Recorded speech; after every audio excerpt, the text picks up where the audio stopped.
The blues is empowerment, community, and love. More than anything else, it's togetherness. If I had to describe blues music in 3 words, I would say it is expression, it is history, and it's a whole lot of fun. For a lot of people, there's this misconception that blues is about being sad. Like you feel the blues or you have the blues. But the part that they really miss out on is when you're feeling sad, you're not feeling sad alone. You're sharing that with this wider community. People from all over the world are making their way in and out of this museum. And the locals are the people that actually live here and who have lived the culture and have lived the blues. They have access to the National Blues Museum. So we see National Blues Museum as a hub and as a center to the world for the proliferation and the revitalization of blues music and blues culture. This museum is important for St. Louis because of its long music history, first and foremost. W.C. Handy wrote the song The St. Louis Blues, which became the first mass-marketed blues song, and he wrote it while here.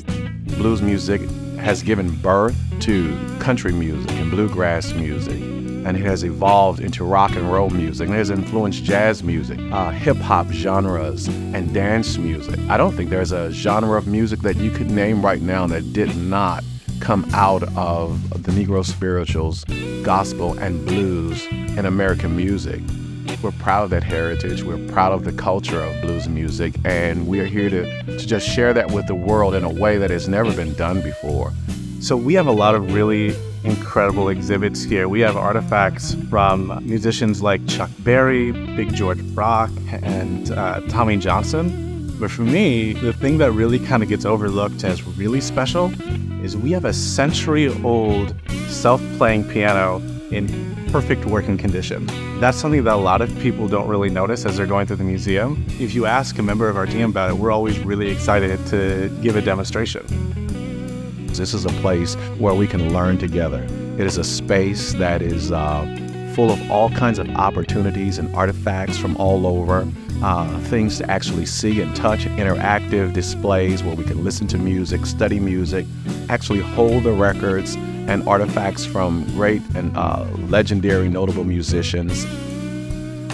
I think at the museum, we tell the history of the blues, but we're also actively involved in the community.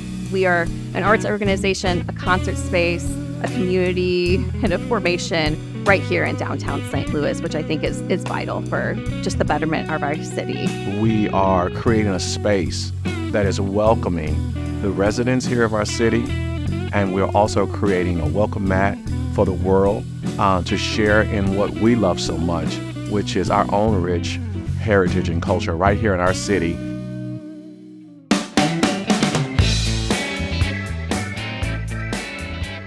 The most direct way that I've seen St. Louis embrace the museum is through our Thursday night jams. We invite musicians of all backgrounds, all skill levels, all experience to come together and create what's really more of a community night than anything else. So the magical thing about it is that we get people who have been playing for decades, local legends. We get tourists from outside of the country who just heard about the jam maybe the day before.